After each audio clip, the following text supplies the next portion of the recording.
Salut à tous, bienvenue sur Titanic France, la chaîne française dédiée au Titanic.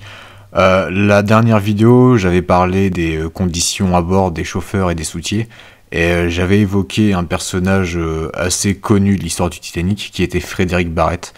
Donc son histoire à bord du Titanic est assez connue, mais tout ce qui est autour, ça c'est quand même pas mal oublié. C'est un personnage que vous avez forcément déjà vu dans le film de Cameron. Donc je vous le présente, on perd pas de temps.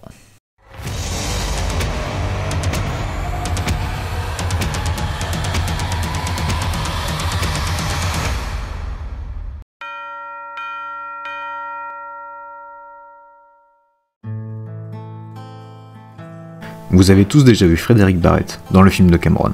Mais quelle est sa vraie histoire? Frédéric William Barrett est né le 10 janvier 1883 à Bootle, et il est le seul enfant de sa fratrie à survivre. Alors qu'il n'a que 8 ans, il travaille déjà comme charretier. Son père, qui était ouvrier forestier, décède en 1909. Le destin de sa mère, lui, est inconnu. Et c'est à peu près tout ce qu'on sait de sa jeunesse. La première trace de lui sur un bateau est en 1903, où il apparaît sur le registre du Campanier en tant que chauffeur. Il travaillera également sur le Parisian, le Cédric, et retournera quelque temps sur le Companion. Il a également travaillé sur le New York, un paquebot dont on aura l'occasion de reparler plus tard. Il est décrit comme un jeune homme à la carrure imposante, avec une voix qui porte. À 27 ans, il est recruté finalement sur le Titanic en tant que chef de chauffe, où il perçoit un salaire de 6 livres et 10 shillings. Lorsque l'incendie de la soute à charbon est repéré, Frédéric Barrett fait partie de la quinzaine d'hommes qui se relaient pour vider la soute à charbon qui se consume. Le soir du 14 avril, alors que Barrett s'entretient avec l'ingénieur James Esquets, le télégraphe indique un changement de situation inattendu. L'ordre de mettre la machine en arrière est donné. Barrett fait donc renverser la vapeur immédiatement, avant de voir l'eau jaillir entre les plaques d'acier qui forment la coque.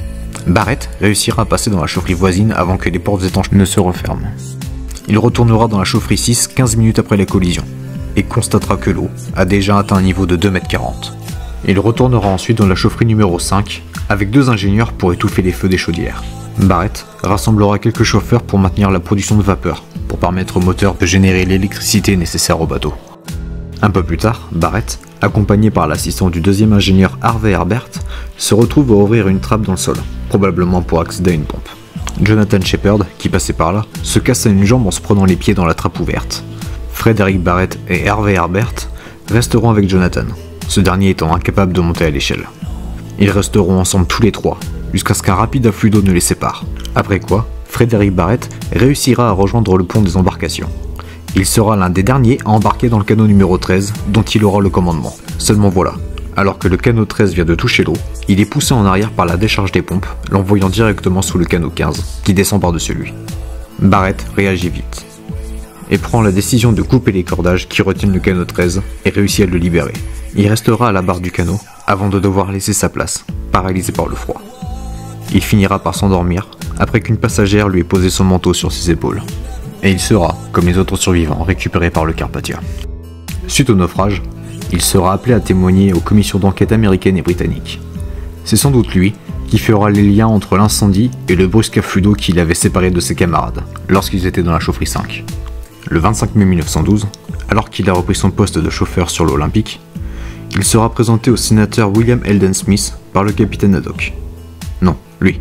Ils s'entretiendront un moment ensemble au sujet du naufrage du Titanic et des conditions de l'échaufferie ce soir-là. Frédéric Barrett se mariera le 16 février 1915 avec Mary Ann Jones, qui malheureusement décédera en 1923.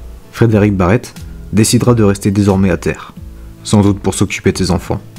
Il occupera l'emposte d'ouvrier forestier, comme son père avant lui. Affaibli par une tuberculose pulmonaire, il décédera à Liverpool le 3 mars 1931, à l'âge de 48 ans. Bon, j'espère que le sujet vous aura intéressé.